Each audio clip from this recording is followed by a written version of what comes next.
I meet with Megan Hurley on Wednesday afternoon at a coffee shop near one of my properties to talk about how the other tenants are feeling. Megan has lived in my father's buildings for 12 years, and she knows most of the other long-term residents pretty well. She tells me that most people trust me and appreciate how I've been transparent about the fake eviction letters and the harassment situation. But she also says there's definitely some worry underneath that trust, people wondering if the properties are really stable, or if there might be more problems coming. She suggests I think about hosting a casual tenant meeting where people can ask questions directly and feel more connected to what's happening. I realize this is actually a great idea because it would let me address concerns face-to-face, instead of through individual emails or phone calls. Megan offers to help me organize it and spread the word to other tenants, and I accept her help gratefully. Thursday evening I sent out an invitation through the property portal to all my tenants, offering to host an optional gathering at the community room in one of the buildings. I promise pizza and an open forum where anyone can ask questions or share concerns about the properties. I make it clear that attendance is completely optional, and no one will be penalized for not coming. 8 tenants show up on Thursday night, including Mrs. Smith, the Johnsons with their baby, Rob, and Megan. I order 3 large pizzas and set out paper plates and napkins, trying to make it feel casual and friendly, rather than like some formal business meeting. Once everyone has food, I stand up and explain the situation honestly, but without sharing too many personal details. I tell them someone has been harassing me because of a personal conflict, and that harassment included sending fake eviction notices to some tenants, and filing false complaints about the properties. I reassure everyone that the buildings are stable and well maintained, that no real evictions are planned, and that I'm taking legal action to stop the harassment. Then I open the floor for questions, and people ask about security measures, communication procedures, and what they should do if they receive any suspicious letters in the future. I answer everything as clearly as I can, and by the end of the meeting I can see people relaxing and feeling more confident about their housing situation. Rob raises his hand and tells me he works in IT security, offering to help me check my digital systems for any weak spots that someone might use to break in. I accept immediately because I know my property management software probably has holes I don't even know about. The Johnsons mentioned they've been thinking about the fake letters and suggest I install security cameras at the building entrances to catch anyone delivering suspicious stuff in the future.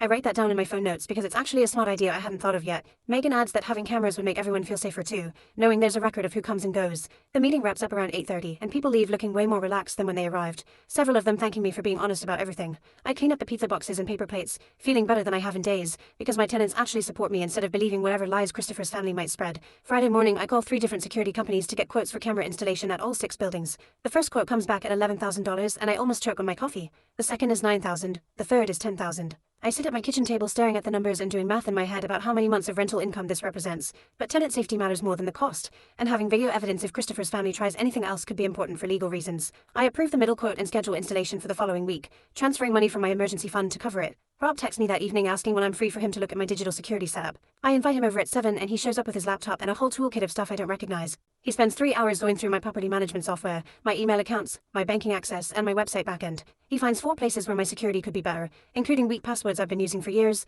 and some settings that make it easier for someone to try breaking in. He walks me through fixing everything, setting up stronger passwords, adding extra verification steps, and changing settings to make my accounts harder to hack. I'm grateful for his help, and the reminder that my tenants are real people who care about this community my father spent 30 years building. Monday morning I open my mailbox and find a thick envelope from a law firm I've never heard of. My stomach drops before I even open it because I know it's going to be bad news. Inside is a formal letter on fancy letterhead claiming Christopher hired them to pursue compensation for emotional distress caused by the broken engagement. They're demanding $15,000 for his suffering, therapy costs, and damage to his reputation. I read it twice to make sure I'm understanding correctly, then I actually laugh out loud because it's so ridiculous. Christopher broke up with me because I wouldn't give his family free apartments, and now he wants me to pay him for being upset about it. The letter threatens legal action if I don't respond within 10 days. I scan it with my phone and email it to Jillian before I've even finished my coffee. She responds in 45 minutes saying this is a frivolous threat with zero legal merit, but it actually helps our case for a restraining order because it shows ongoing harassment. She asks if I'm ready to move forward with filing for protection, and I type back yes immediately. Jillian files the petition for a temporary restraining order on Tuesday afternoon. She calls me that evening to explain what happens next.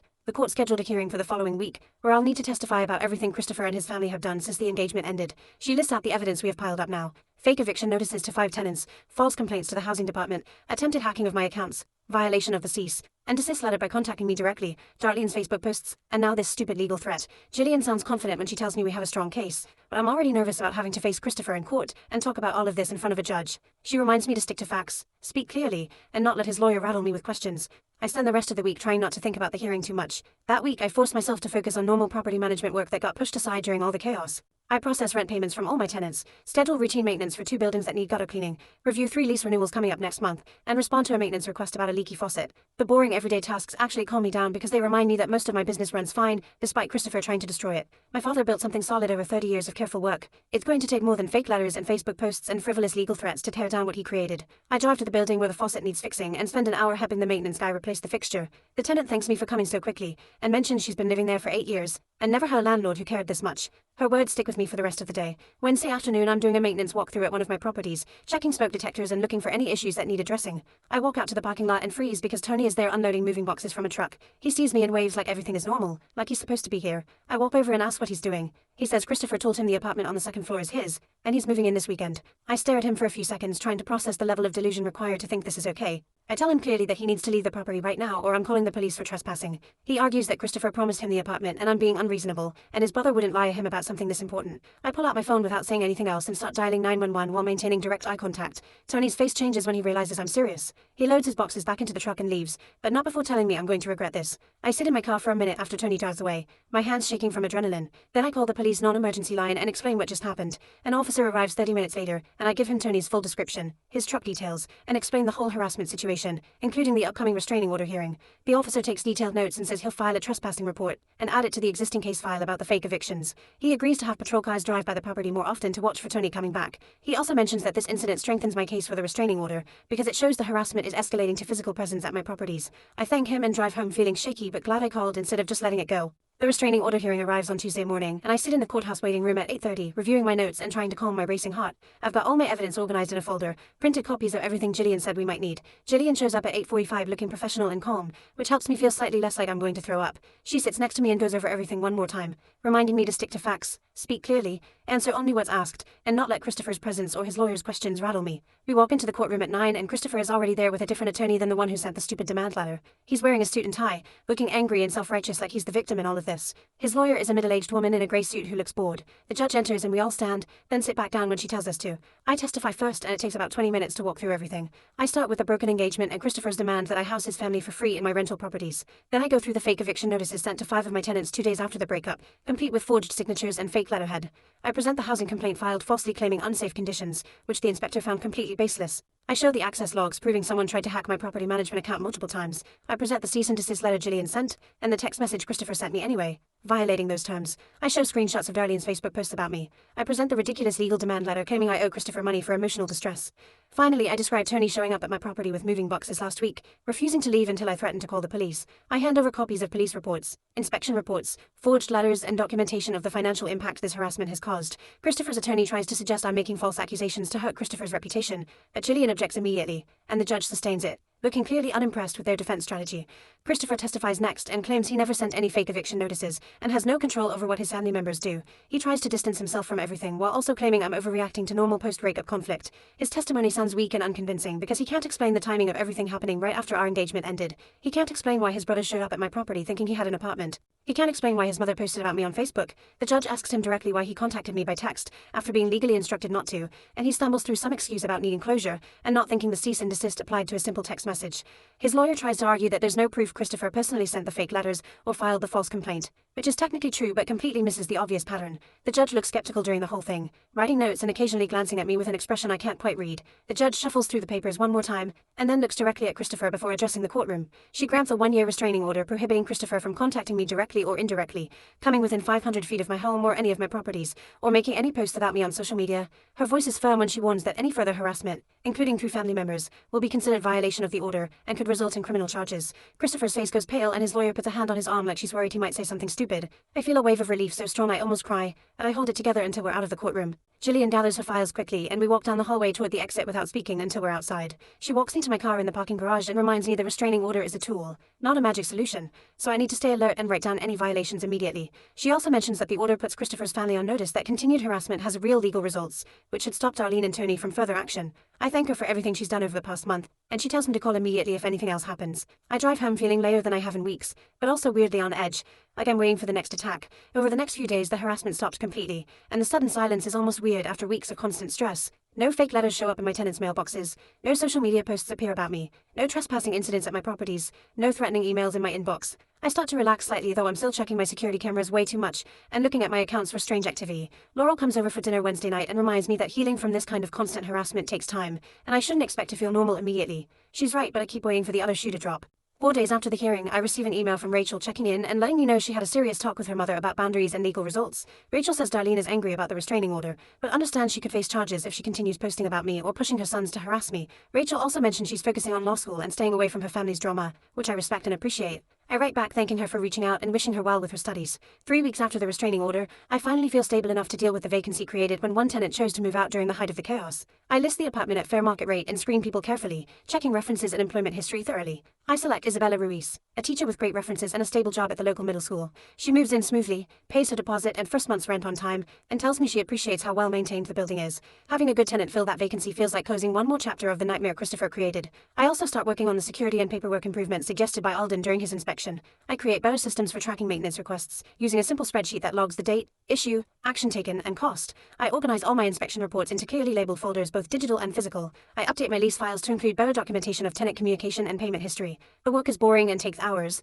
but it helps me feel more professional and ready for any future challenges. My father taught me the basics of property management, but I'm learning to take it to the next level with proper business systems. A month after the restraining order, I meet with my accountant to review the financial impact of everything that happened. We go through legal fees, security camera installation costs, rent credits to affected tenants, and time lost to dealing with harassment instead of normal business work. The total cost is about $8,000, which is a lot, but not devastating, and my rental income is stable enough to absorb it. My accountant suggests I build a larger emergency fund specifically for legal and security expenses going forward. She recommends treating it like insurance, setting aside money every month so I'm prepared if anything similar happens again. I leave her office with a clear plan and homework to research business insurance policies. That week, I start setting aside an additional $500 monthly into a separate business account designated for legal defense and security costs. I treat it like insurance against future problems, money I hope to never use but need to have available. The discipline of regular savings helps me feel more secure and prepared, honoring my father's careful financial planning while adapting to challenges he never had to face. I also spend several evenings researching business insurance policies that might cover harassment or fraud-related losses. Most standard landlord insurance doesn't cover this stuff, but I find a few specialized policies worth considering. 2 months after the restraining order, I receive a letter from Christopher's attorney requesting change of the order to allow limited communication about dividing shared wedding deposits.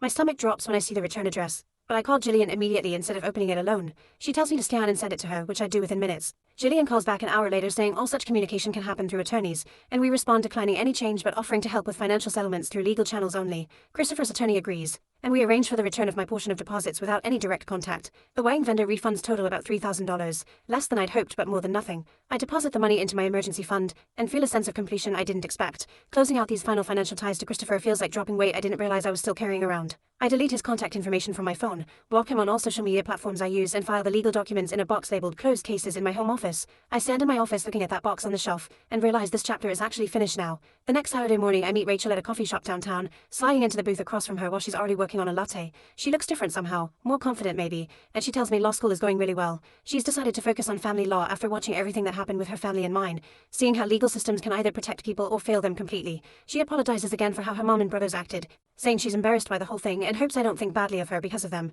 I tell her I appreciate her integrity through all of it, that she was the only one who acted like an actual decent person when things got ugly. We agree to stay in friendly contact without any pressure to be close or pretend we're family, just two people who respect each other and might grab coffee sometimes. She asks how the properties are doing and I tell her everything's stable now. Tenants are happy and I'm actually enjoying the work again instead of dreading every phone call. We finish our coffee and hug goodbye in the parking lot, both of us knowing this is probably the last real connection either of us will have to that whole mess with Christopher. 3 months after the restraining order, Laurel shows up at my condo on a Friday afternoon and tells me we're taking a weekend trip to the coast. I start to protest about having too much work, but she cuts me off, saying I haven't taken a real break since this nightmare started, and I need to get away from the properties and the legal stress for a couple days. We throw clothes in bags and drive 3 hours to a small beach cottage she found online. This tiny place right near the water with big windows and a porch overlooking the sand. We spend Saturday walking along the beach with our shoes off, feeling the cold water on our feet, and not talking about Christopher or properties or restraining orders at all. We eat fresh seafood at a little restaurant in town, the kind of place where everything tastes like butter and salt in the ocean. That night I sleep 9 hours straight without waking up once to check my security cameras or worry about what harassment might be coming next. And when I wake up Sunday morning I realize how much stress I've been holding in my shoulders and neck and jaw without even knowing it. My whole body feels lighter somehow, like I've been carrying around a 100-pound weight that finally got lifted off. When I get back home Sunday night, I feel mentally clearer and more settled than I have since Evan spotted me at my property and started this whole chain of events by telling Christopher about my rental income. I'm not grateful for what happened, not even close, but I'm proud of how I handled it all. I protected my tenants when Christopher wanted me to kick them out for his family. I defended my father's legacy when they tried to treat his life's work like free housing they were entitled to. I set firm boundaries even when it meant ending my engagement and dealing with months of harassment. I used legal systems the right way, getting restraining orders and police reports instead of just hoping the problem would go away. I proved to myself that I can manage serious challenges without giving up my values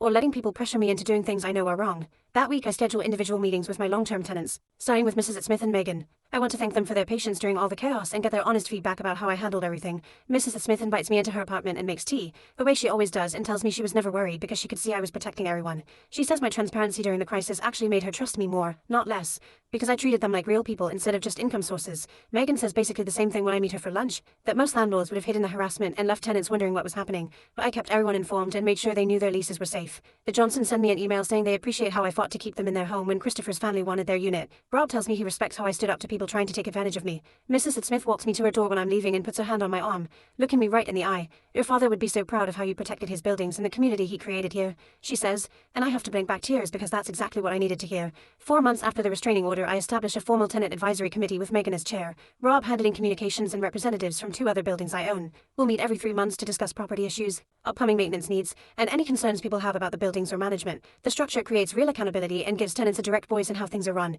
which benefits everyone. It also helps me feel less isolated as a young property owner, managing my father's legacy alone, because now I have a group of people invested in making these buildings work well. The first meeting happens on a Tuesday evening in the community room of the main building. 7 people show up and we spend 2 hours going through current maintenance projects, plans for building improvements, and ideas for community events like a summer barbecue. Everyone is positive and engaged, offering suggestions and volunteering to help coordinate things. I leave that meeting feeling like I'm building something real here, not just collecting rent checks but actually creating a community the way my father always intended. I use part of my rental income to make upgrades I've been putting off for too long. I hire painters to do fresh coats in all the hallways, replacing the dingy beige with a clean light grey that makes everything look newer.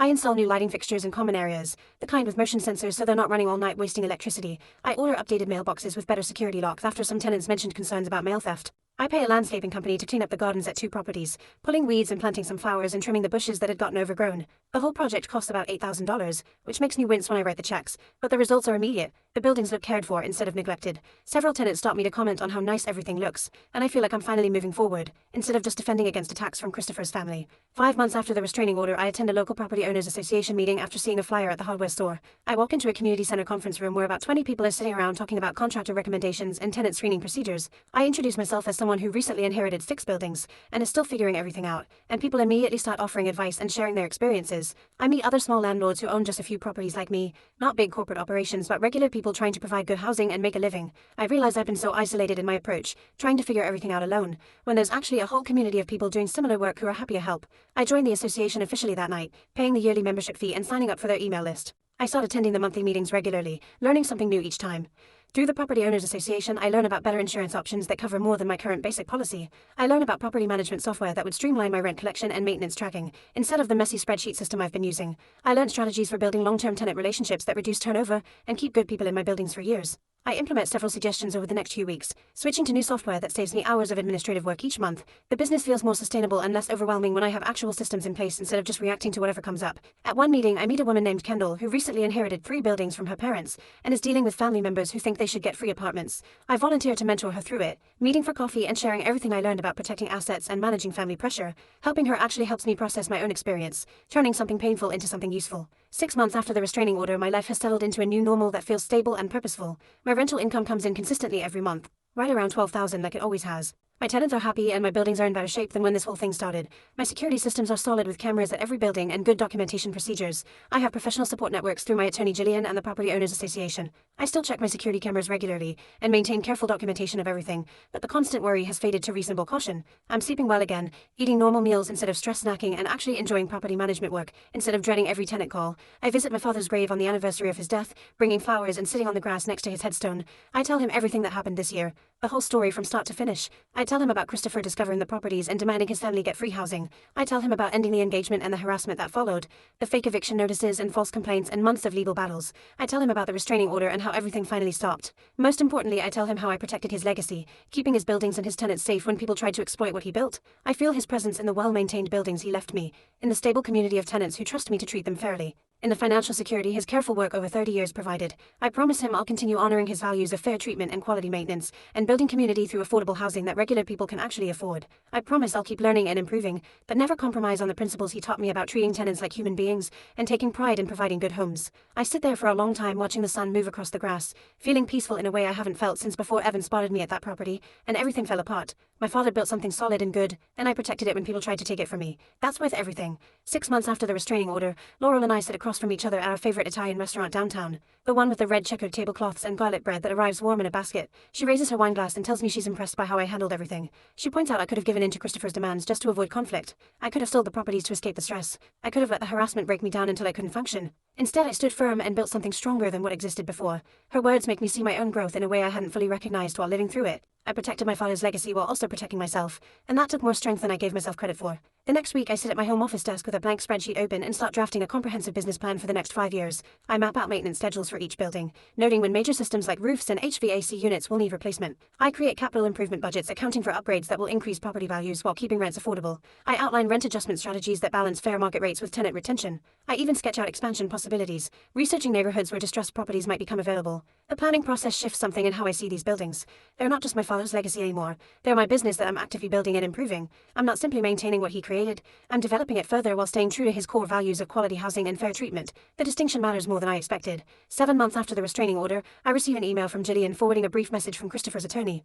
Christopher has accepted a job opportunity in another state and will be relocating within the month. The information is provided as a courtesy update regarding the restraining order's geographic enforcement. I read the message 3 times, processing what it means. He's physically distant now, rebuilding his life somewhere else entirely, and I'm doing the same here with the solid foundation my father provided. The closure feels different from I expected, quieter and more final. There's no dramatic confrontation or last conversation. He's just gone, moving forward with his life while I move forward with mine. I'm sitting in my home office reviewing tenant feedback emails and updated financial projections when something shifts in my chest. Mrs. Smith sent a note thanking me for the quick response to her leaky faucet. The Johnsons mentioned they're signing another year lease because they love the neighborhood. Rob's business is doing well enough that he asked about renting a second unit for office space. My spreadsheet shows steady income, manageable expenses, and a healthy emergency fund. I realize I'm genuinely happy with my life right now. I have meaningful work managing properties that provide quality housing for real families. I have strong relationships with tenants who respect what I'm building. I have professional support systems through Gillian and the Property Owners Association that help me handle challenges. I have personal friendships with Laurel and others that keep me grounded and supported. Christopher's attempt to exploit my inheritance ended up teaching me exactly how strong and capable I actually am.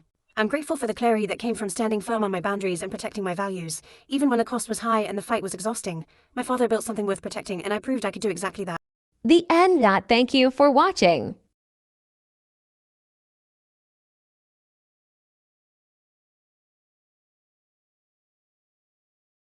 Please like and comment if you love this story.